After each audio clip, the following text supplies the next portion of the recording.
I'd like to call the Butte-Silver Council of Commissioners regular meeting for Wednesday, December 20th, 2023 to order. Please have a roll call.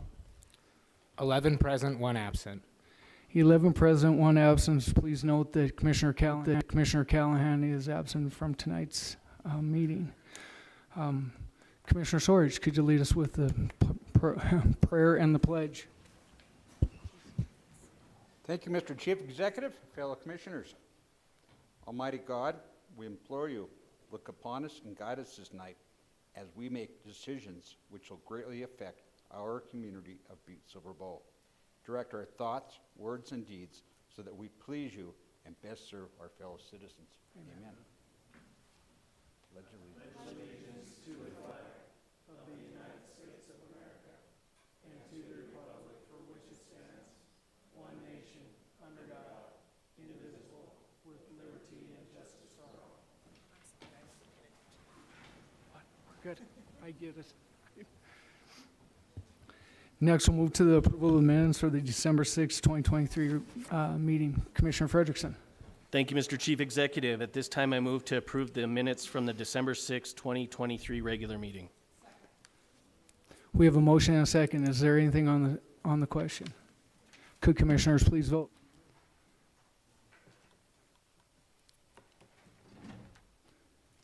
And would anyone like to change their vote? Clerk, please record the vote.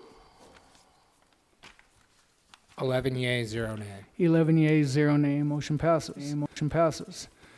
Next, we'll move on to items not addressed on the agenda. We don't have any tonight, so we'll move on to the Chief Executive's report.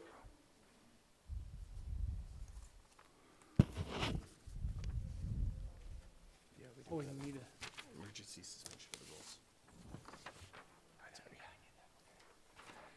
I take it back. We do have a suspension of the rules tonight. Commissioner Frederickson. Thank you, Mr. Chief Executive.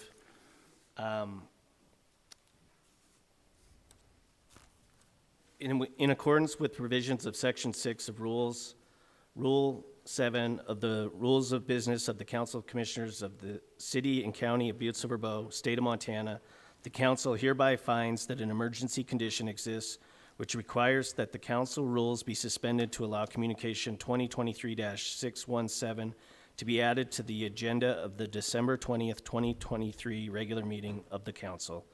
The reason for the suspension is as follows. Communication number 2023-617 is a communication from Butte-Silver Budget Rate Analyst Tim Cassidy requesting authorization for the Chief Executive to execute several customer agreements between the City County of Butte-Silver and Northwestern Energy for the maintenance and energy services related to existing special improvement lighting districts. These agreements were not finalized prior to the deadline for items to be placed on the December 20th, 2023 agenda. However, in order to allow these agreements to be executed prior to December 31st, 2023, and allow Northwestern Energy to comply with timing requirements of their projects, representatives of Northwestern Energy have requested this communication be added to the December 20th, 2023 regular meeting council agenda. Based upon the foregoing and to allow this matter to be acted upon, the council hereby finds that an emergency exists which requires the suspension of the council's rules to add communication number 2023-617 to the agenda for the December 20th, 2023 regular meeting. I move to approve the suspension of the rules to consider placing communication number 2023-617 on the agenda at the December 20th, 2023 regular meeting. We have a motion and a second placing communication number 2023-617 on suspending the rules and placing 2023-617 on tonight's agenda. Is there anything on the question? Could commissioners please vote?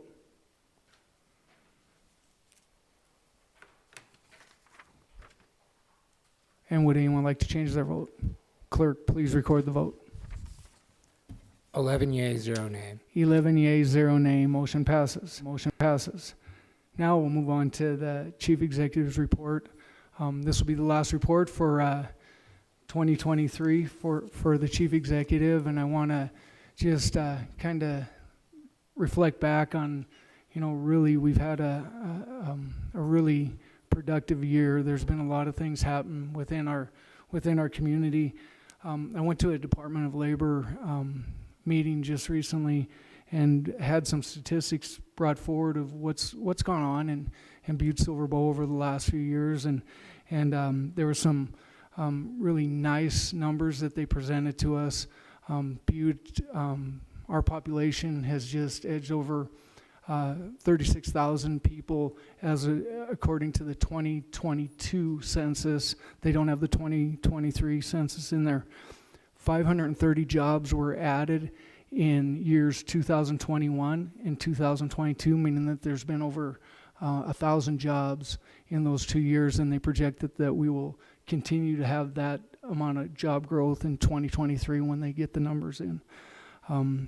We still have a fairly high poverty rate, but the scale is changing, and that's because we have a high retirement age, and 60% of the people in the retirement age are the ones that aren't working within our community. So that kind of skews the numbers a little bit for us, and when we know that we have an aging population within our community, but it's changing, and so it's really positive numbers that we're seeing with that. The numbers have changed, that our growth has been over 4.5%, 4.5% times what we normally do of what we have over the last 20 years, that we're progressing at that rate. But the migration we're seeing here, although some of it's out-of-state migration, most of it's in-state migration, and so we're seeing those people that are choosing to live in Butte as opposed to other communities within the state. And so I think that shows well for our community, and I think that there's a lot of things that are really done well. We see a lot of construction in the community.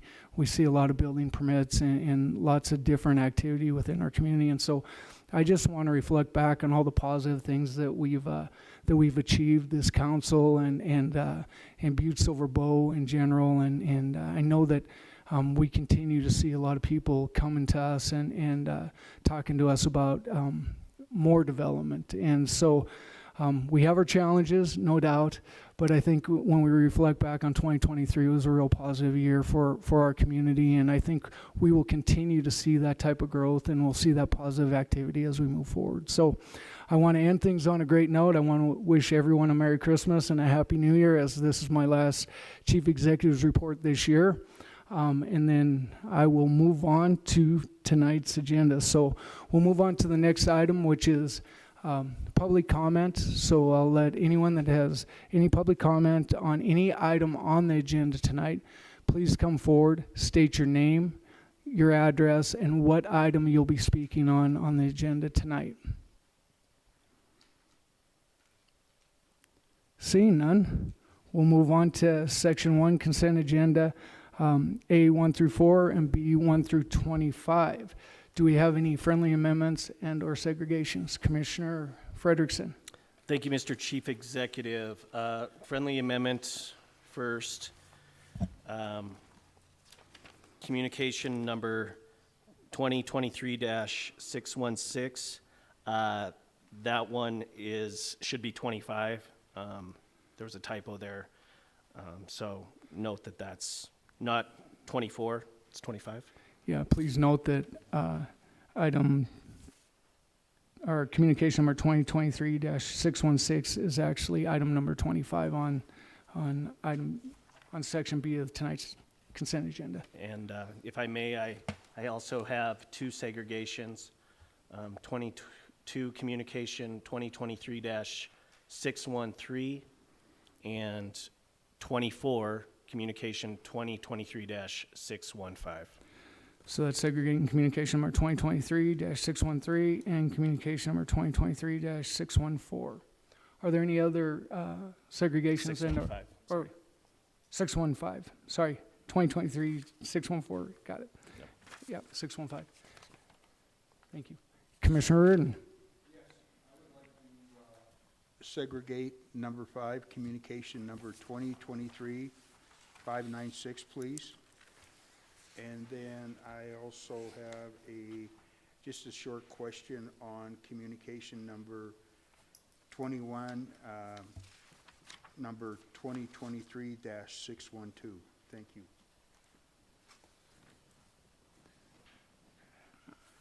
So that's item number 5, communication number 2023-596.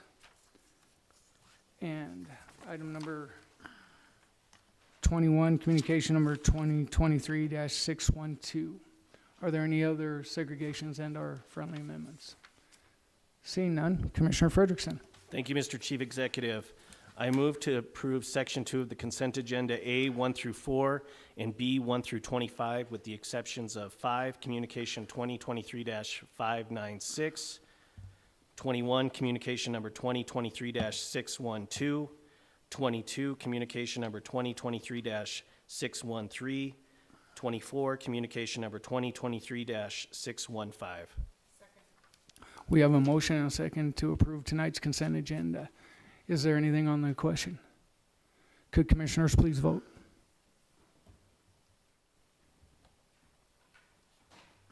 And would anyone like to change their vote? Clerk, please record the vote.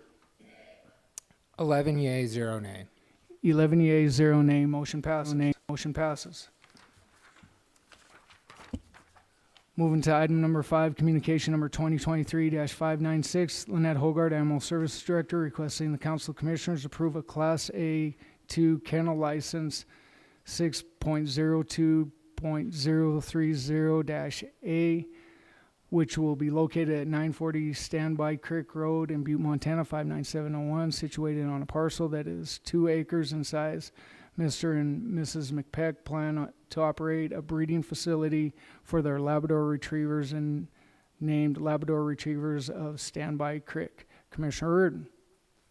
Thank you, Chief Executive Gallagher. Lynette, first of all, I just want to thank you for your efforts so far with the animal shelter. There's been a pretty good turnaround down there, and it's noticeable to the citizens of Butte.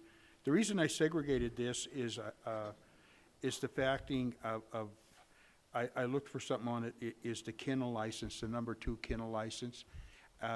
Just to refresh our memory or know what we're talking about, is the facting that I see it is 2 acres in size. Is there a certain size that you have to have? Okay. Thank you, Commissioner Reardon. I guess Animal Control Officer Sandifer. Chief Executive Commissioners, I'm J.D. Sandifer, Animal Control Officer for Butte-Silver. The ordinance does require a 2-acre parcel for a Class 2 kennel license for a breeding facility. Okay. Thank you, Mr. Sandifer. Follow-up, Commissioner Reardon. Thank you. Another question, I think that basically people would have is the facting, does it have to be a certain distance from other neighbors? Commissioner Reardon, Officer Sandifer. Yes, Commissioners, it does have to be 100-foot, I believe it's 100 or 150-foot setback. I'd have to look at the ordinance to know for sure 100%. But there is a setback. We did review that with them, and their facility was quite nice and appeared to meet the needs of the kennel license.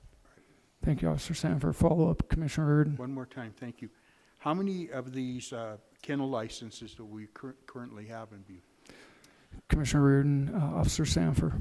Commissioner Reardon, I believe breeding licenses, we only have 2 total. All right. Thank you, Officer Sandifer. Do you have another follow-up?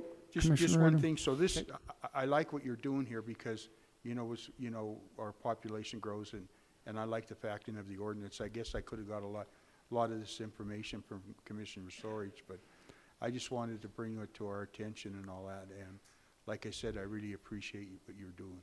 Thank you. Thank you, Commissioner Reardon. Thank you for being here. Okay.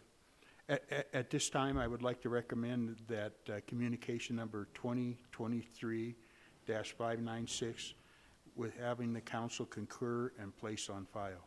Thank you. We have a motion and a second, placing communication number 2023-596 to concur and place on file. Is there anything on the question?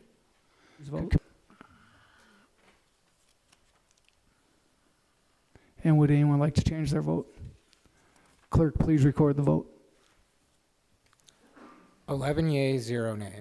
11 yea, 0 nay, motion passes.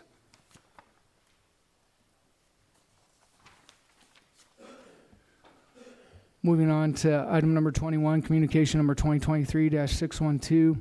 Karen Burns, Community Development Director, requesting Council of Commissioners authorization to have Chief Executive Gallagher sign a CMP amendment with Langless and Associates for construction and construction management services for the City County of Butte-Silver Bow Courthouse Restroom Renovation Project Phase 1. Commissioner Reardon. Gallagher. The reason I just segregated this one is I think we had our arguments and our opinions last one. I guess my question for the council and for our own personal knowledge is what happens from here? I read the agreement and it said that we have 180 days to complete the project, and that basically, are we starting or whatever? That's the only question that I would have at this time. Commissioner Reardon, do you know who you're directing that question at? Well, I see some people from Langless here. Should I have be directing it to Director Burns? Yeah. Let's Karen Paulby. Okay. Yeah, sorry Okay. about that. No, that's okay. Director Burns. Thank you, Mr. Chief Executive, and Commissioner Reardon, members of council. I believe we'll begin as soon as possible, as soon as we are able to start the cleaning of the spaces and moving of people and getting everything in line to begin construction ASAP. We had a January start target date, and so I think we'll make that. I don't have an exact start date, but as soon as I do, I can email the council what that would be. Thank you, Director Burns. Commissioner Fortune. I just had a couple questions and then a comment, but I'll be brief. So you got a building permit and everything? We're good to go? Commissioner Reardon, Director Burns. Pardon me, Mr. Chief Executive and Commissioner Fortune, I did not hear your question. He asked if we have a building permit to proceed with construction. I don't believe we've purchased permits yet, but I would look at the team. It's ready. Okay. Thank you. It's ready. Commissioner Fortune, follow up. Not a follow-up, just a comment. We've seen all these numbers, and everyone's seen my frustration up here. But I'm just going to give you these numbers really quick, and I just hope they sink in. We've spent $82,000 on a study for the bathroom. We've spent $79,000 on a design for the bathroom. This project, they value it at $250,000, and there's, on top of that, there's fees and profit of $148,000. A project that is valued at $250,000, we've spent $310,000 over that. That's dumb. That's wasteful. No matter how you dice it, this should be a perfect example of this process not being the best process for the taxpayers. Any project that was put out to bid would not have 33% general conditions. I mean, the list goes on, but it's just such wasteful spending. It makes me sick. I've never seen a project that has $84,000 in general conditions. It's the design, $80,000 on a bathroom that, I mean, one bathroom. Let that sink in. I'd just like to comment on that. I know that the design was for all of the bathrooms within Butte-Silver Bow and had a lot more things that went along with that. So it did encompass more than just the current project that we have that in phase 1. Go ahead, Commissioner Fortune. Chief Executive Gallagher, our documentation says that the design for the first 4 bathrooms was $79,000. So, I mean, it seems like everybody wants to debate this, but it's wasteful spending. This is stupid. I mean, if we could have put this out to bid and been rolling, but now we're going on 3 years, $310,000 over what a project costs, and we still haven't turned a wheel. And all we've done is fight Commissioner Fortune on why we have a preferred contractor. Thank you, Commissioner Fortune. Commissioner Fisher. Thank you, Chief Executive Gallagher. You know, I want to weigh in on that a little bit too, and I agree totally with Commissioner Fortune. You know, when this came about and we thought we had $500,000, I mean, we thought that was a lot of money. You know, it's kind of disappointing that we fought so hard to get the $500,000, and now we had to, you know, discuss till we get here, but we're only getting the first floor bathrooms done. You know, these third floor are terrible. I mean, I just don't understand, because I appreciate Justin so much, because he brought a lot of light to this for me. But the thing about this is, we should have been able to do the first floor bathrooms and at least get some adjustments to the second, third, and fourth floor bathrooms without leaving them the way they are.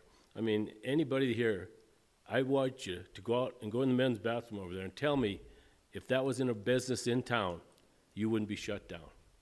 I'm telling you, anybody that comes in the Butte-Silver Courthouse to the treasurer's office to pay their taxes in the last month called me after and said, how's your bathroom project coming? And I just giggled at him. The women's bathroom here, you actually got to, the IT department's got to crawl over the wall with a chair to get in the back there to do IT work. I mean, so there's a lot to be done here. But I mean, I know we're going to pass this, and I'm happy to see it move forward. But I'm just hoping sometime, someday, we'll get the money to renovate this courthouse the way it's supposed to be. We spend tons on the mother lode. We spend tons on every other project. This is our house. This is Butte-Silver's home. Why don't we pay and get this done? Do we need a mill levy, a bond issue? What do we need? But we got to get it done. Then first floor blasting is going to be nice, but you know what? Most people don't get past the first floor. I mean, they go to pay their taxes on the second floor. That's where your work should have started, at the top and went down. Thank you. Thank you, Commissioner Fisher. Any other comment? Seeing none. Commissioner Reardon, you said great. Thank you, Chief Executive Gallagher. At this point, I would like to recommend communication number 2023-612 be concurred and placed on file. We have a motion and a second to concur and place on file communication number 2023-612. Is there anything else on the question? Could commissioners please vote? And would anyone like to change their vote? Clerk, please record the vote. 9 yea, 2 nay. 9 yea, 2 nay, motion passes. Moving on to communication, or item number 22, communication number 2023-613. Sean Peterson, Deputy County Attorney, requesting Council of Commissioners review the deed that BSB purchased property from CCCS Incorporated earlier this year. A review of the chain of title revealed that ARCO still owned an interest in the property. The deed will transfer that interest to Butte-Silver Bow. Commissioner Frederickson. Thank you, Mr. Chief Executive. So yeah, we approved this purchase a while back, and the communication as written is a little bit, well, not correct. So we haven't purchased the property yet. So I just want to make that clarification that this is the final step to transfer the deed, and then we will be, Butte-Silver Bow will be purchasing the property if this communication passes. Commissioner Frederickson, if I may. Yeah. It's this to clear the deed of any ARCO encumbrances or anything that was on that. So it was to clear the deed. So that was the issue, and it said we'd already purchased, but we had to have this done to be able to purchase it to clear it. Commissioner O'Neill. Thank you, Chief Executive. So are we okay to pass it as it's read? Is it legit that the communication reads as we purchased it? No. Okay. It reads that we've purchased it already. It is what it should read is that it allows us to purchase it now because it'll be clear the deed. Commissioner Fisher. Thank you, Chief Executive Gallagher. I guess my question is some of this ARCO property seems to take forever to get transferred if somebody wants to buy a piece of property, but it seems like this is another case to me. I don't know, we're showing favoritism or trying to work deals or whatever we're doing, but there's a lot of property in Butte that belongs to ARCO that people want to buy. And we can't ever seem to get this done. I mean, it never happens. But when Pioneer wanted the warehouse up here, they got it. I mean, you know, it seems like some land transfers go by pretty smooth, and other people want to buy a piece of property, and ARCO is tied up. Take all or none. Isn't that what they tell us? Take all the property and none, as is, where is. If it's got contamination, it's yours. If it don't, it's yours. I'm just wondering, how come when we get into certain deals like this, that seems like that quit deed can go through like that? I mean, it's just funny to me how that happens, but I guess, you know, Sean Peterson, the one that wrote this, and I just don't understand how some things go so smooth and others are a fight forever. Thank you. Commissioner Fisher, I'll let Director Neri speak to that. Thanks. Thank you, Chief Executive Gallagher. Commissioner Fisher, this took a while for us to get done too. As you remember, the council approved Chief Executive Gallagher to go to the closing, and Montana Abstract found there was a defect in the line of title that CCCS, they purchased the property with that defect. I don't know whether it wasn't caught or whether they didn't care. But anyway, we couldn't purchase it without that, and there was part of the Washington Corp also had part of it. And we've been spending the last, I think it's 4 months, trying to get this done. But it had to go through legal, and all it was just to clear it. And our Sean Peterson, our deputy county attorney, read it along with AR's lawyers, and everything is good. But we needed this in order to finish out the sale. Thank you, Director Neri. Follow-up, Commissioner Fisher. So I need a point of clarification here. Did we own the property? Did we sell the property? Or do we still own the property and we're waiting for a deed to sell it? I mean, if you don't go through the title company, there's no closing, as far as I know. We're buying. Commissioner Fisher, Director Neri, I think you can clear this up. Chief Executive Gallagher, Commissioner Fisher, we couldn't do the closing because of this. Montana Abstract found this defect in the chain of title. So we couldn't close on the property until we got this taken care of. You approved the chief executive to go to the closing and sign on it, but we couldn't do the closing because of this. So we haven't purchased the property yet. Thank you, Director Neri. I think County Attorney Joyce can weigh in on this as well. Thank you, Mr. Chief Executive, Commissioner Fisher. So this is a piece of property that Butte-Silver is purchasing from CCCS for Public Works Department. And what he's saying is that when they did, the title work, the title company found that in the chain of title that CCCS didn't own the whole parcel that we want to purchase, that there was a part that was still owned by ARCO. So that is what's happening here. In order for us to be able to complete the purchase, we have to also get the part that ARCO owns and the part that CCCS owns, and then the sale can go through. Thank you, County Attorney Joyce. Commissioner Reardon, then we'll go back to Commissioner Fisher. Right. Thank you. I know we done this a while back and all that, and my question was where the property, but this is the purchase over there by the, for the Metro, I believe, or in there? Okay, that rings a bell. I got you. Thank you. Thank you. Commissioner Fisher, did you have one more question? Okay. So, Commissioner O'Neill. Thank you, Chief Executive. Curiosity on as far as the different pieces of the parcels or whatever was there any other fees that go along with our purchase as far as surveys or anything like that? Commissioner O'Neill, Director Neri. Chief Executive Gallagher, Commissioner O'Neill, no. Okay. Follow-up, Commissioner Fisher. Thank you, Chief Executive Gallagher. I guess I understand the whole process, but, there's a paper trail here, and how can you buy property that don't have a deed? And you're getting the deed, then we're going to buy the property, but we've already approved to buy the property. I mean, the timeline just don't work very good for me, and I understand that, and I go along with it, but it's just another one of those things that, $500,000 deal, right? That's what we're paying for the property, $500,000 paying for the property. You have Butte-Silver already signed to buy it, and we don't have a deed to the property from Arco BP, or Washington, whoever owns it, so. Commissioner Fisher, it was, as we went to purchase it, we realized that there was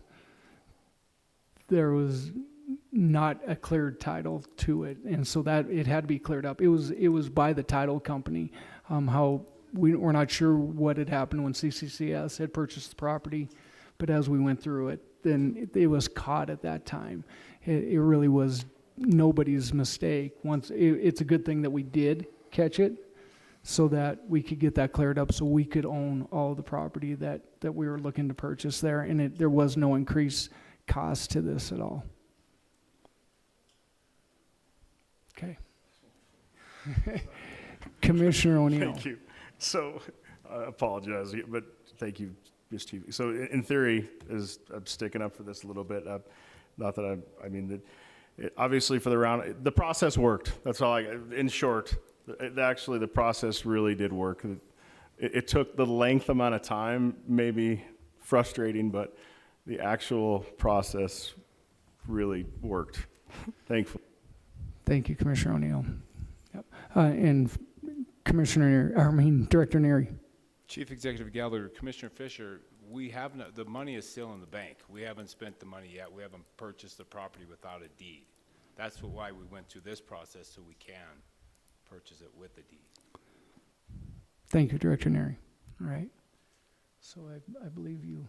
Are we ready? Yep. Thank you, Mr. Chief Executive. I'll move to concur and place on file communication number 2023-613. We have a motion and a second to concur and place on file communication number 2023-613. Is there anything else on the question? Could commissioners please vote?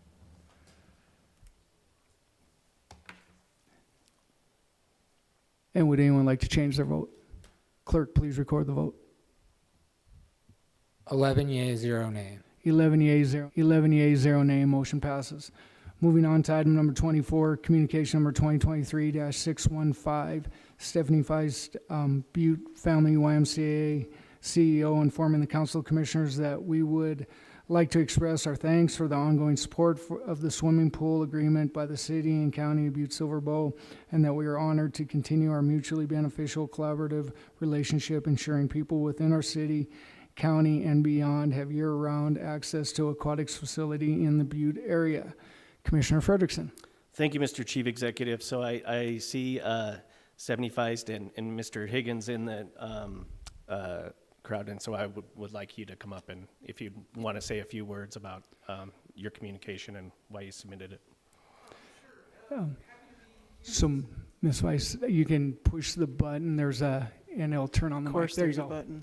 Thank you. Welcome, Ms. Weiss. Thank you so much, Chief Executive Gallagher, Commissioners. I'm pleased to stand before you as the new CEO of the Butte Family YMCA. I've been a proud resident of Butte, Montana since March, and I live at 270 Passmore Canyon Road right now. So I had half a year uptown, and now I'm on the south part of town. But I just wanted to extend my thanks for the collaboration that we have related to the Aquatic Center. If you have any questions, I stand before you. I gave you a lot of stats and 2 pages of stuff you may or may not have had the opportunity to read. And today I just gave you a quick snippet of some of the things that we do that I didn't have in there, but the impacts that we also have for seniors and use of that aquatic center, and then that we support the Salvation Army by having people take showers year-round once they're vetted through that organization, and just many other things. But I stand here before you as a new person in the community, excited to make sure that this YMCA continues its 100-year legacy of serving the community of Butte and Silver Bow.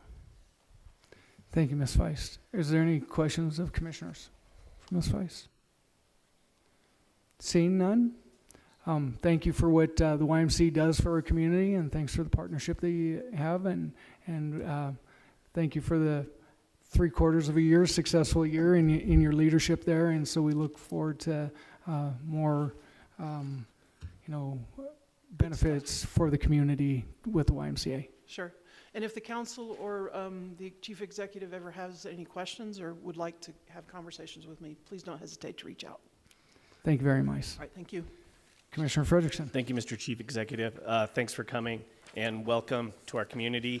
We'll be talking with you soon. It's a great relationship. So with that, I'll move to note and place on file communication number 2023-615. We have a motion and a second to concur, to note and place on file communication number 2023-615. Is there anything on the question? Could commissioners please vote? And would anyone like to change their vote? Clerk, please record the vote. 11 yea, 0 nay. 11 yeas, 0 nay, motion passes. Motion passes. Moving on.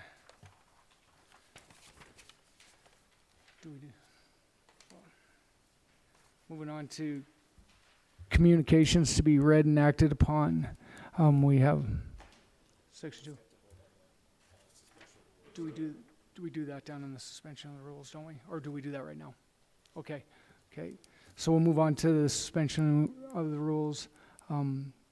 We have one. So we have communication number, I gotta find it here. Communication number 2023-617. It's communication from Butte-Silver budget rated analyst Tim Cassidy requesting authorization for chief executive to execute several customer agreements. Is there anything on the question? Commissioner Fisher. Thank you, Chief Executive. Probably not pertinent to this deal, but beans we got their attention a little bit. What about all these streetlights that are out that are in SIDs that we never pay?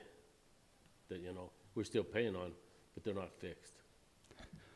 Commissioner Fisher, I'll let Director Gleason come forward, but I think that the lights, I think for the most part have all been fixed. But Director Gleason. Yep. Chief Executive Gallagher, Commissioner Fisher. So this is part of the process that we've been going through over the last year and a half, 2 years, with not only Northwestern Energy, but also the State of Montana Department of Transportation, trying to fix these lights that have been out. So what we've discovered and what Northwestern discovered and also the State of Montana and then our whole group here at Butte-Silver was that some of these contracts that you have before you were pieces that were submitted by Northwestern Energy that had the energy piece applied, but they did not have the full maintenance agreement charged to them. So there was always this conflict and tug and pull between if it was Butte-Silver responsibility to fix them, was it Northwestern's responsibility to fix them, was it the state of Montana's? So we're working through that process now of clarifying responsibilities. This puts the maintenance back on the district, which puts the maintenance back into Northwestern's hands, because the district will be paying through the utility bills for that portion of the maintenance. We did work a lot with the chief executive and those at Northwestern Energy. There's all the pages have been updated. People are reporting lights out left and right. I think that had dropped off for a while and people couldn't find that on our webpage, or they couldn't find it with Northwestern Energy. But there's been a lot of efforts in this area to really start to fix the lights that have been out. And also throughout the process, we learned that the Department of Transportation and Northwestern Energy were going through, and when the lights were out, they weren't immediately getting to them because they were going through blocks at a time with contractors and replacing them with LED lights. So hopefully we're making a lot of headway in this area, and satisfying these contracts will definitely make that happen in the future. Thank you, Director Gleason. And just to add to that, that was, part of the problems that we were having is Butte-Silver doesn't have the equipment to be able to fix any of these lights. And so when it was coming back to us and we didn't have a true agreement of whose responsibility it was. And so this was cleaning up all of those contracts and SIDs as we went along. Yep. Commissioner Fisher. Thank you, Chief Executive Gallagher. Thank you, Danette. I understand all that. My point is only being they brought this to our attention. I want to bring it to their attention that some people pay in taxes in SID districts, and they're big ones. 400's all uptown Butte. I mean, when Pat Reardon was around, everyone knew what SID district was what. Now there's so many of them, I doubt anyone in this room could tell you where, if they said 2101, besides Danette probably could. But, I mean, when the lights are out and people are paying taxes on them, they should be fixed. Thank you. Thank you, Commissioner Fisher. Okay, Chief Executive. Oh, yeah, Director Gleason. Yes. Chief Executive Gallagher, Commissioner Fisher, just to respond. So I'm not positive the interactive map is up there yet, but we're in the process of placing that map online so you can see all those different districts. There is a map online that shows you which districts and who has what lighting districts out there, but there's going to be an interactive type of a map that we're trying to create with the GIS department, and then they can be clicking on certain outages and then reporting them. So more to come. Thank you, Director Gleason. Is there any other questions? Commissioner Frederickson. Thank you, Mr. Chief Executive. I move to concur and place on file communication number 2023-617. We have a motion and a second to concur and place on file communication number 2023-617. Is there anything on the question? Commissioners, please vote.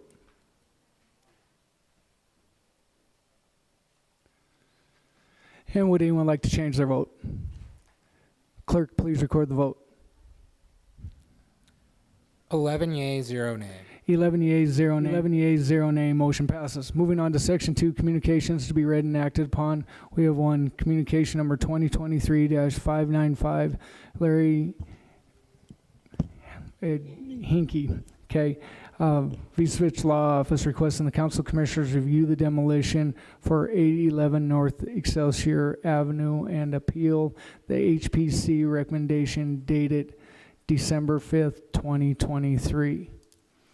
So, Mr. Harris, do I saw this?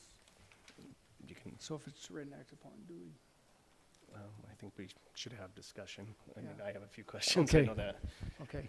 So is there any discussion here Yeah. first? I Okay. can start. Commissioner Frederickson. Thank you, Mr. Chief Executive. Yeah, I've reviewed the communication and the application from the Historic Preservation Commission. So I guess I'll first start off with our Historic Preservation Officer for a couple questions. Ms. McCourt.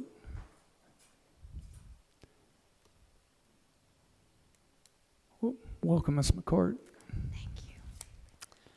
Thanks. So I think I'm going to have a few questions here, but so it looks like in reviewing the application, it comes down to that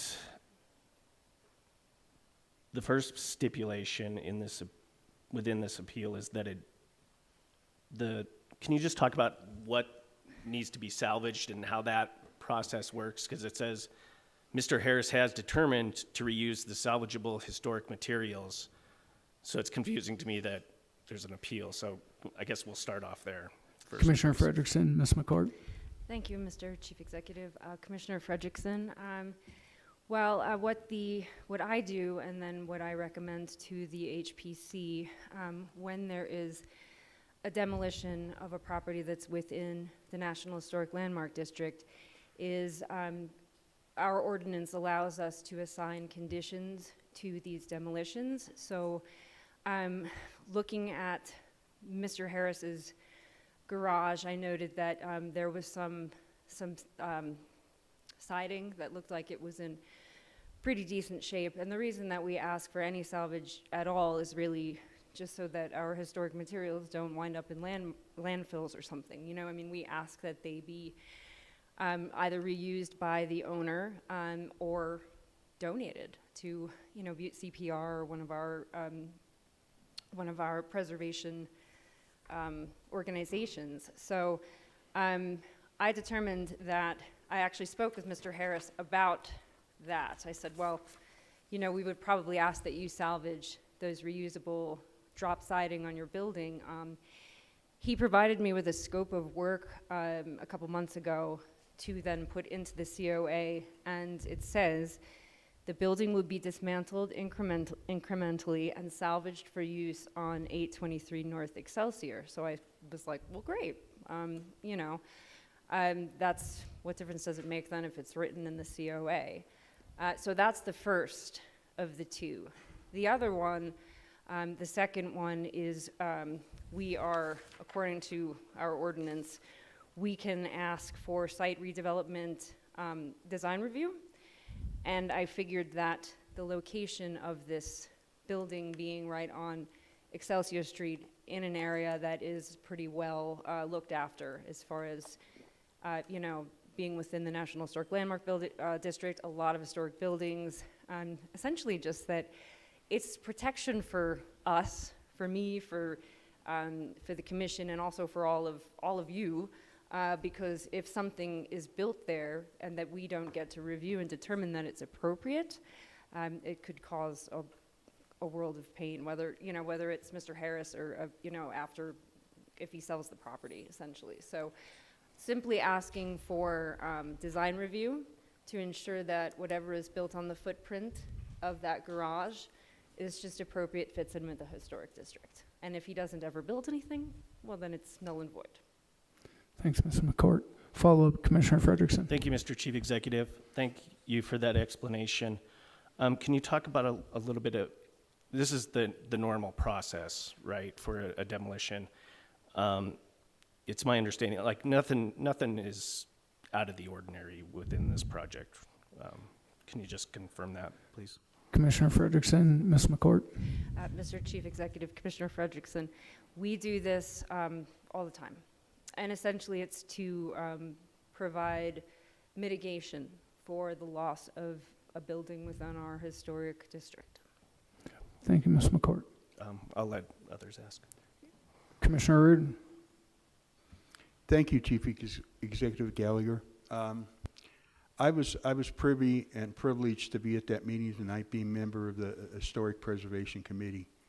And basically, we spent some time on this with Mr. Harris, explaining what was going on and all that, about his material and all that. We listened to his labor, whatever it was and all that.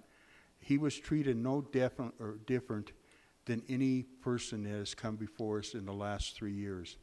We have a great chairman, Steve Hennig, who is an architect, basically explained the process to him, not once but twice, as Mr. Harris was quite upset about his labors of love or whatever. There was no, this procedure has been followed all the way through, not only locally, but has been followed somewhat, well, I would say probably more thoroughly through the state of Montana and actually the federal historic situation. But the thing about it is that if anything, these questions shouldn't be going on. This process was handled, and how can so many people be so wrong with the procedure that we've acted on for probably as long as I've been around, for 3 years. There were no threats. There was a question. We asked if he understood, and he went, and then, you know, I just don't even see why we're here today. I don't. Butte-Silver Bow's been good to all these people, and like Ms. McCourt said, basically the deal is on the salvage is if Mr. Harris was going to move it to the landfill and all that, there's people out there that he could sell or whatever and all that. We actually go on site and look at these places. A big item is the interior doors. I would say about 96 or 97% of the people are honored actually to give it. We don't want his siding. We don't want his materials. We just made him aware of the options that he had. And the options are, number one, is that he got what he requested. He got his demolition permit with no additional criteria to it. He was asked by the committee if anything was going to be taken to the landfill, that they would be submitted or available to the historic preservation people. And number three, that he would have to comply to a drawing if he ever decided to place a building on that neighborhood. So I have a copy, and I think everybody had a chance to read it. I think Ms. McCourt's emails and that are quite thorough. And like I said, I can't remember a time when we've had any problem whatsoever with the people that we serve. I really don't know what more we can do to suffice Mr. Harris's concern, other than we have a person here and we have to change our operation to meet his criteria, his personal criteria, and I think he has a lack of understanding about the situation that is at hand. Another thing I'd like to comment on too is the way that Mr. Harris does business. This does pertain to his actions at the Butte-Silver Bowl Courthouse, dealing with Ms. McCourt, our council secretary, and running from department to department in not a very professional manner. So there's ways to go about this thing, but as far as I'm concerned, and I'll be making a motion in a minute here if anybody has wants to ask questions is, I think that the path down the road is pretty well set by the Historic Preservation Committee, as it has been for probably about the first 500 or 600 permits. I don't know, I would say we probably did, since I've been here, probably 20 or 30. No variation, everybody in the same boat, everybody has the same thing. So when this comes up for a vote, I would ask you to please consider the real facts that would happen at this meeting. Thank you. Thank you, Commissioner Reardon. I'll let Commissioner Fisher, and then I will let Mr. Harris come forward. Thank you, Chief Executive Gallagher. You know, we're only asked here about the demolition. We're not talking about building anything new, so let's not get into that part of it. We're talking about the demolition, and we're talking about the HPC being an advisory committee, and that's, you know, what it is. And as far as we go about building across the street, that, or wherever we want to use that material, that has nothing to do with it until he decides to do that. So right now, all we're talking about is the demo permit, which he was given, and I don't know exactly what the dispute is here, but I don't see the fight being worth it. As Chief Executive Gallagher one time said, I don't think the juice is worth the squeeze on this, because I think he gets the material, he gets to do what he wants with it, as long as you don't put it in the landfill. So I don't know where we're going with this, but I don't know if stirring this up anymore is going to do any good. Thank you, Commissioner Fisher. So this is a communication that was presented by your attorney, and so we'll let, 1 second, Mr. Harris. So we'll let Mr. Harris speak to this, and then we'll move forward. Chris Harris, trustee of the H&L Revocable Living Trust. All that's cute and all that, and Commissioner Reardon, I appreciate the Nurse Ratched stuff, but that's shop worn. You got to come up with something better than that. The legal issues are crystal clear. This is my property, the fruits of my labor. It is private property.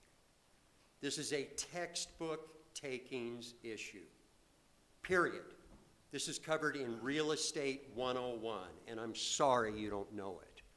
But at the end of this, I can assure you, sir, you will. Mr. Harris, we're not going to direct I understand. Add anybody up here. I understand. Additionally, the legal issues are all addressed in the letter. That's all I'm going to say about them, and I'm hoping that that's all I say, period, and that it becomes a non-issue, and I don't have to talk about them again, because that is not the direction that we want to go. These are serious legal issues, and the most serious legal issue is this, is that taking private property without authorization from the Historic Preservation Commission is depriving someone of the fruits of their labor. What is happening is the Historic Preservation Commission is facilitating that transaction, and that goes to a third party which is private. They sell that material for a profit.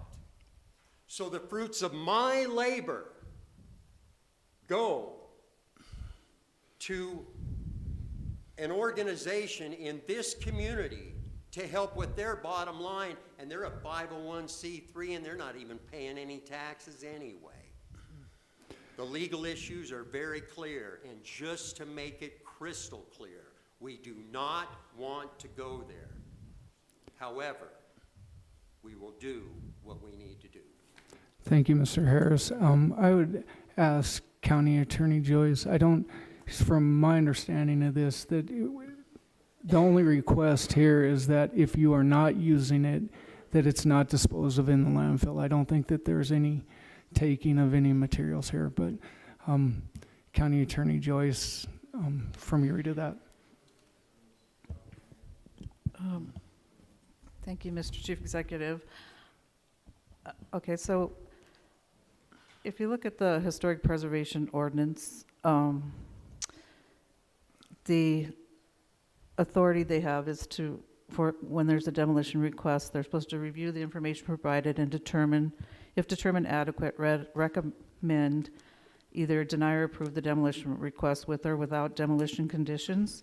to the local government and the applicant within 30 days of submission of the certificate of appropriateness application.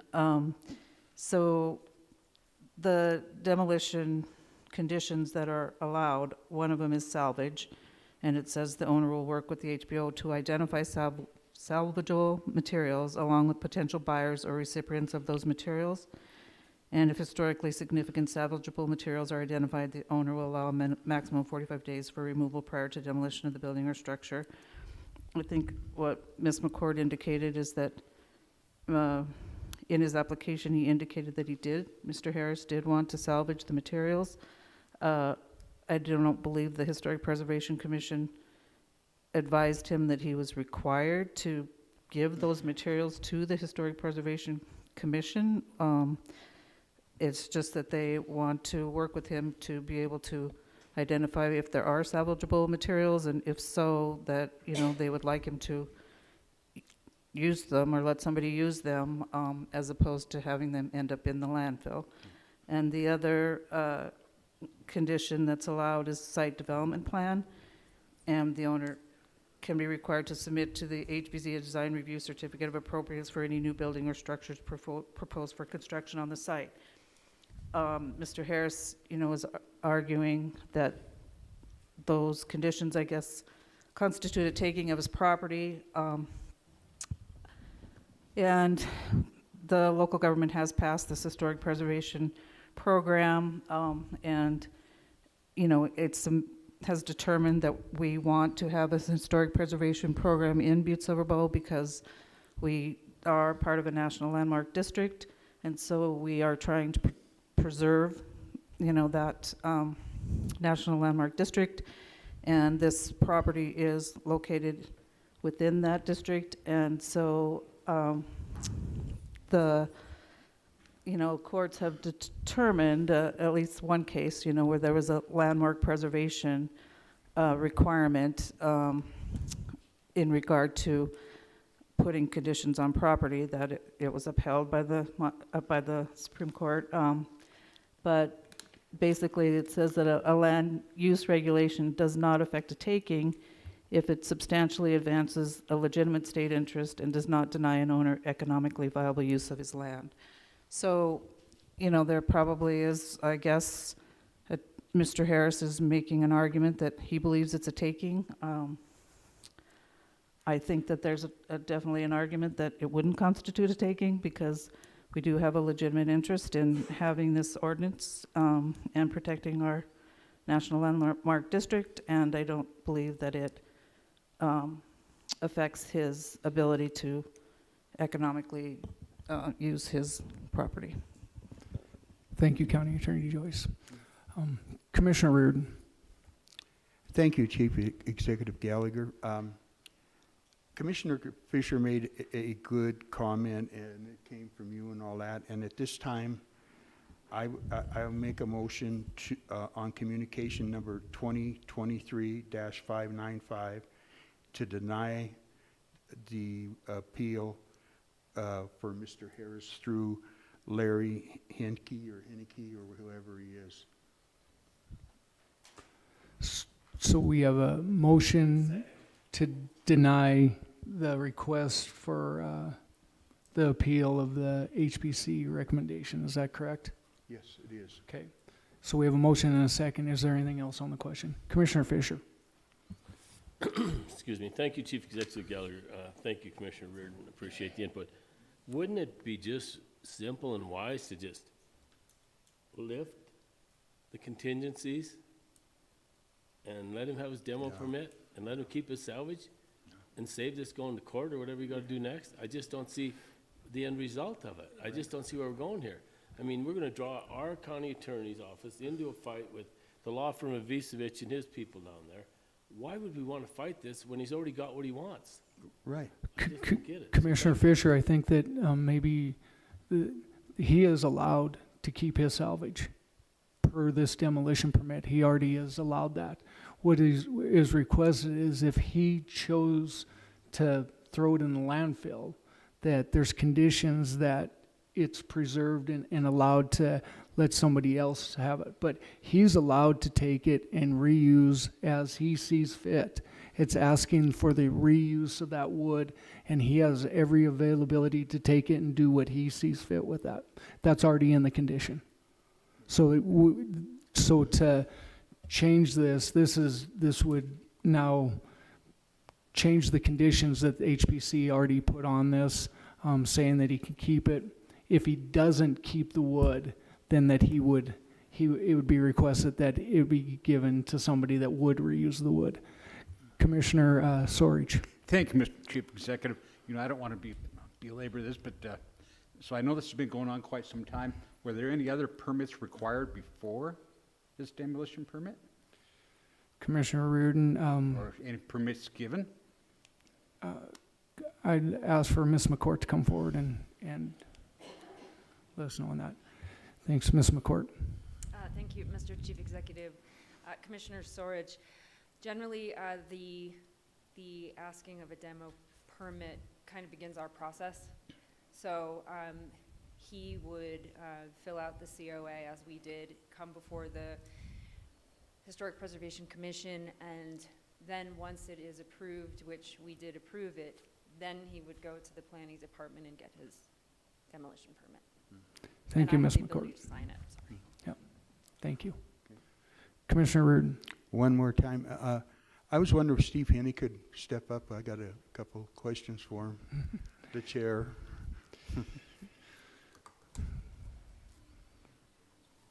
Mr. Hennick. Commissioner Reardon.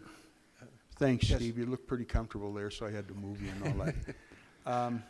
We were all present at this meeting and all that, and in your profession and all that, you're basically a detail person and all that, and you've been the chair for this committee for how long? Commissioner Reardon, Mr. Hennick. I believe I've been on the commission about 15 to 16 years. Been through several administrations and concerned about the historic value of Butte, and that's why I serve. Thank you, Mr. Hennick. Commissioner Reardon. One more time. So, I as you know, I'm new. I think I got like some years or something like that. It's a real enjoyable process because everybody does a good job. That's irrelevant. But I guess the question that you've had, have you ever waylaid from this procedure during your tenure on the Historic Preservation Committee as far as issuing a permit and question, didn't follow basically what the county attorney read out, that basically there's the procedure, the issue of the permit, the question that if there is anything the Historic Preservation Committee would like to have it rather than have it thrown away, and number 3, to preserve the consistency of the neighborhoods, that a drawing must be submitted. Have you ever waylaid in a demolition permit through this process? Commissioner Reardon, Mr. Hennick. Yes, Chief Executive Gallagher and Commissioner Reardon, during these meetings, when a building is going to be demolished, we have a lot of folks that don't want to get rid of anything, and in reality, some things have to go. For instance, a brick facade on an old building, there's still some salvageable brick. Unless it's just going to be bowled over with a wrecking ball, if a group or the person that owns that building has someone that would like to salvage that brick, they could sell it to them. Some other instances where when it's too dangerous for a group of historic preservation, let's say they collect the stuff, it's too dangerous, and we understand that. But all we're trying to do is say, if indeed the historic preservation officer, when they go through the building and sees some things that could be salvaged safely, that the opportunity within 30 days of that permit to let someone come in, if they so desire, to get those before they're totally demolished. It's a kind of a case-by-case situation, and it's not like we're trying to force someone to get rid of something that is not speedy. Trying to come in with the front-end loader, which a lot of these places, that's all they've got left. So it's sort of it's something that we like to say conditionally, if there's something salvageable in this building, could you give someone who might want it and wants to pay for it or whatever, go ahead and have that. The second part about trying to preserve a neighborhood or what have you, there's all sorts of mixed feelings what's appropriate or not, but through our commission, we've learned some of the basics of the National Park Service. They have recommendations for what is appropriate.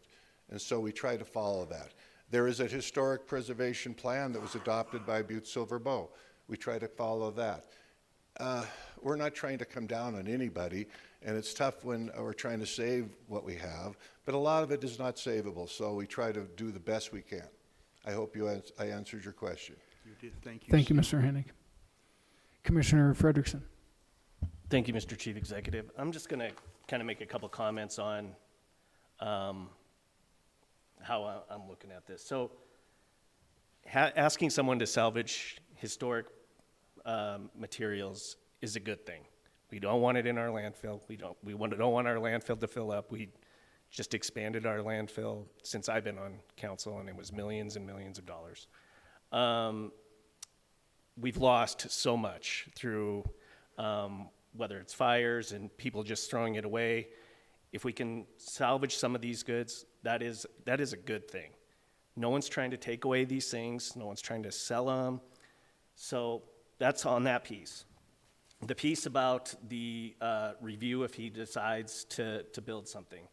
In 5 years, I mean, the claim that he should be able to build whatever he wants isn't ripe. The injury or claim it's all hypothetical. And so I'm struggling to see why we would take that out in this appeal, because nothing's happened yet. The claim is not ripe. And so if he wants to build something in the future and he comes to the historic preservation and says, this is what I have in mind, and the historic preservation says no, I'm sure he has an option to appeal that decision. So why would we, so I have to disagree with Commissioner Fisher on, just letting him have the demolition and saying, no, he doesn't have to salvage these things. He can do whatever he wants with them. And then when he wants to build something on there, he can build whatever he wants. I don't see why we would do that, but that's just my view on it. So thank you. Commissioner Fisher. Thank you, Chief Executive Gallagher. Thank you, Chairman Frederickson.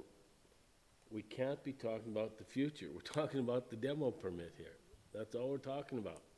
In 5 years or 2 years or 10 years, if he decides to build something, it's a whole other game.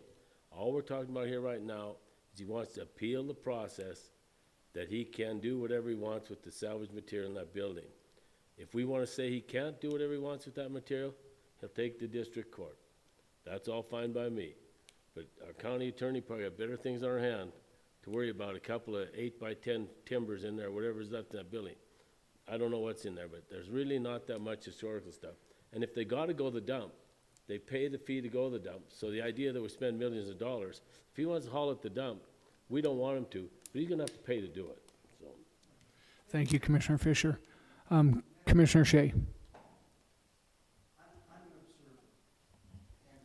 I'm sorry, I can't have you. I'm sorry. Yes. Commissioner Shea. Thank you, Mr. Chief Executive. So I just have a couple of questions for either County Attorney Joyce or Ms. McCourt. As it sits right now, can Mr. Harris use the salvage as he sees fit? Commissioner Shea, Ms. McCourt. Thank you, Mr. Chief Executive.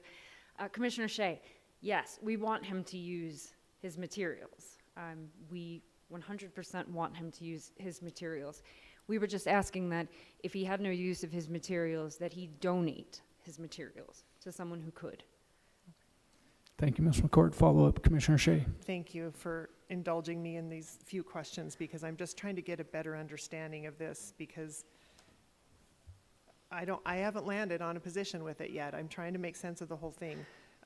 So if he can use it as he sees fit and he chooses not to donate it, what is the penalty to him? Commissioner Shea, Ms. McCourt. Mr. Chief Executive, Commissioner Shea, there's really no penalty. Okay. Thank you, Ms. They're McCourt. just conditions, sorry, that, Yep. that we put in there. I believe that he is contesting the conditions. He already got his demolition approved. He doesn't want conditions at all. That's what it seems like to me. Thank you, Ms. McCourt. Commissioner Storage, and then if you have another question, we'll come back to you. Thank you, Mr. Chief Executive. I guess, I'm kind of in between also, but by allowing this to happen, are we setting a precedence? Is that my other concern? So, Commissioner Reardon. There's really no precedent to be set. This is an ordinance that the county attorney read quite clearly, stressing the conditions of this demolition permit. But Commissioner Fisher says that basically we are talking about the demolition permit, but to achieve the demolition permit, there is 3 parts to it. Number 1, you do your deal on the demolition. We get a pamphlet with the house. We go up and look at it. Sometimes we don't. Okay? Then what's attached to the demolition permit is the criteria that Chairman Pinnick says, okay, we vote, we give the demolition permit. Okay? Or maybe even before we vote. And he stresses the part that basically if this material is going to be disposed of, like brick, he'd made a great point and all that, that is part of the condition of the application for the permit. They're aware of, do they have to give bricks away? We're not after any of the material. We live in America here. And I don't ever remember at that meeting where it was brought up that we were going to take his material.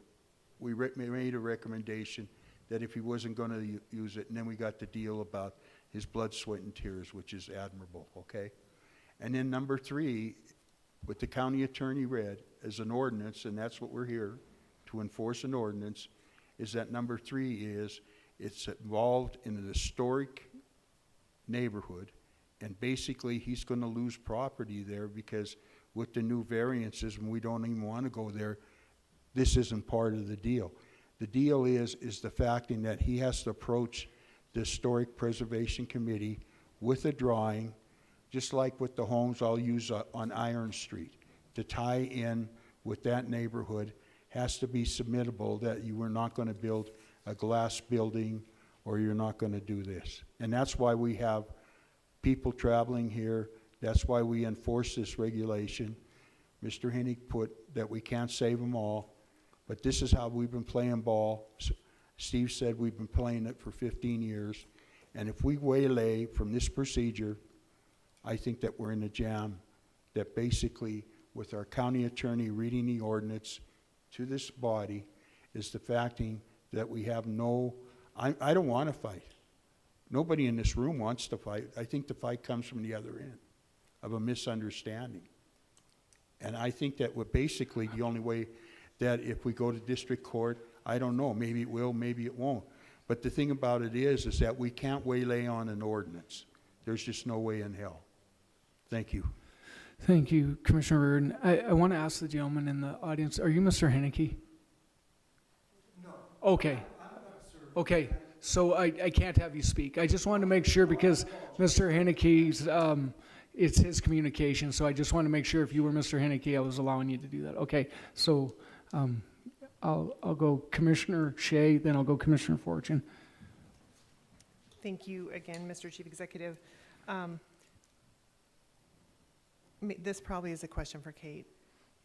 Under the landmark district requirements for us to keep that designation, are we required to do our due diligence by asking for these types of conditions in order to, is some of this in order for us to not violate some of the conditions that we have for the existence and the privilege of having a National Historic Landmark District?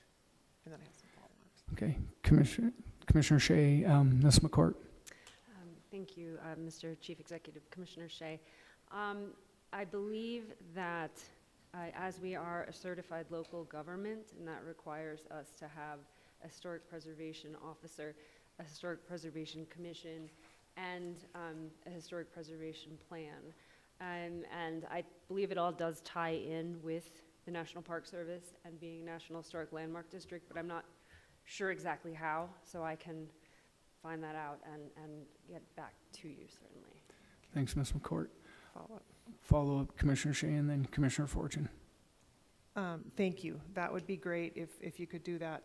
It feels like if we have conditions that are basically just friendly asks, that the appeal is kind of moot.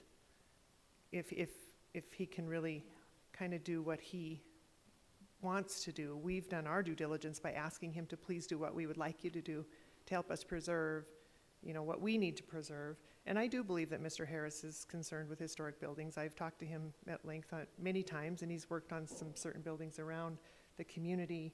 I'm just really struggling that if he doesn't have to do it anyway and there's no penalty for noncompliance, why would we impose conditions that would kind of make him feel like a non-complier if they really aren't enforceable? That's just my observation. I'm really trying to make good sense of what is happening and come to a very fair and equitable decision. Thank you. Thank you, Commissioner Shea. Commissioner Fortune. Chief Executive, I just think that it's dumb to even change from this. These guys, they've just asked the guy because they care about the historic material to not take it to the landfill. I mean, they haven't forced his hand. They've said either you use it or can you try to find someone to use it. I mean, it's a pretty easy. It's not like they're forcing his hand. They're not putting a lot of pressure on him. I mean, every project we do, there's always someone walking down the street that if we're not using they say, oh, we'll take it. I mean, it's just it seems like Mr. Harris is just so mad that there's any conditions, and the condition is dumb. Yeah. I mean, it shouldn't even be an argument. I mean, they're basically just asking the guy to do your best to not take it to the landfill. Thank you, Commissioner Fortune. Commissioner Sorge. Thank you, Mr. Chair, or Mr. Chief Executive. I guess the precedents that I was worried about, I'm not worried about the precedents. I'm worried about the precedents of, we did follow, create an ordinance. We have let's follow the ordinance is what I'm saying. If we don't follow it, are we setting a precedence there? That's what I'm getting at. Thank you, Commissioner Sorge. Do we want to, Commissioner Fisher? One more thing, Chief Executive Gallagher, and then I'd just like to call for the vote. So, okay. If we vote to deny this, where are we getting? And if we vote not to deny it, where are we going? I don't see any, deny it, I guess he just takes it to the district court, I guess, I don't know. If we go in, how do we prove it? I mean, is there anything to approve? So, County Attorney Joyce, and I think then we follow up with a call for the vote. Okay. Mr. Chief Executive, Commissioner Fisher, so he's filed an appeal, which he's allowed to do under the ordinance, and if you vote to deny his appeal, I guess, which is the motion on the floor, then the decision of the Historic Preservation Commission would stand, and it would be that, they're saying that they've approved his demolition with the demolition conditions that they're allowed to place on their approval per the language in the ordinance. And then it would be up to Mr. Harris to decide if he did want to challenge that in district court. If you voted to approve his appeal, then that would mean that the conditions would not exist, and that the demolition, I guess, would be approved without the conditions. And I don't know. I don't know whether or not the Historic Preservation Commission would want to appeal that any further. I mean, part of it is a decision whether or not you want to support what has been passed in the ordinance and whether you feel these conditions that they placed on his demolition request are reasonable and in compliance with the law, and whether you think that there's any legal jeopardy, I guess, to the city county in placing those conditions on there. Yes, it could be something that has to go to district court, but you know, as I indicated earlier, I don't really believe that it is a takings of his property, but that is an argument that he could make in court. Thank you, County Attorney Joyce. So we have a call for the vote. Could commissioners please vote on the call for the vote? No, because there's a call for the vote. Well, So I was going to do my, okay, so, but don't we vote on the call for the vote first? right. And then we can go back. So we're just voting on a call for the vote. So, Okay. so commissioners, could you please vote on a call for the vote? If you want to vote now, vote yes. Right, and then we'll go back to the motion. Could commissioners please vote? And would anyone, Commissioner Sorge, there we go. And would anyone like to change their vote? Clerk, please record the vote. 10 yea, 1 nay. 10 yea, 1 nay, motion passes. Now we go back to the original motion, which is to deny the appeal of the HPC's recommendation. Right. Okay. So is there anything else on the question before we do that? Oh, so we call for the vote, never mind. Could commissioners please vote? The motion is to deny the appeal.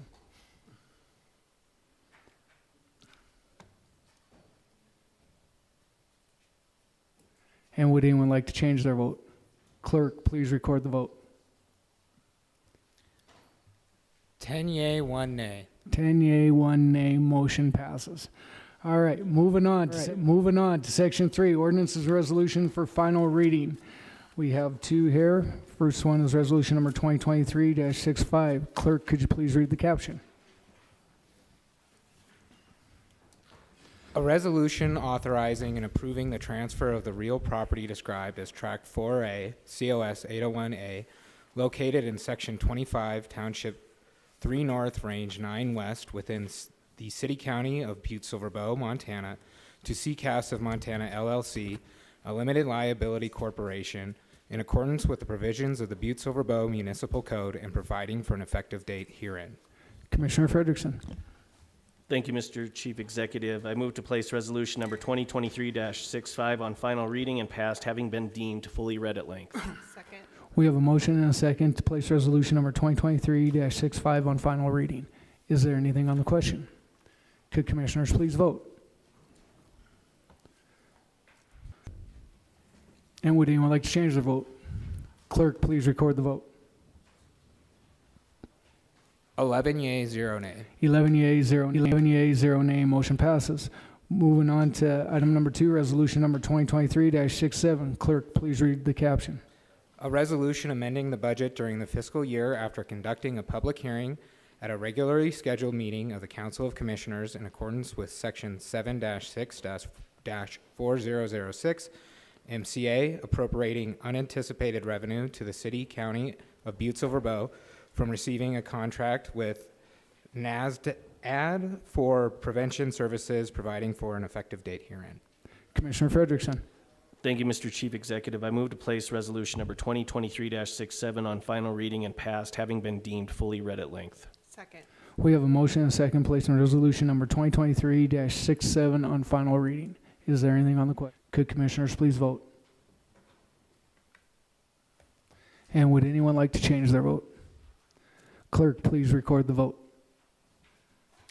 11 yea, 0 nay. 11 yea, 0 nay, motion passes. Next, we'll move on to calendar and other meeting events. Please note the dates and times of all of the meetings.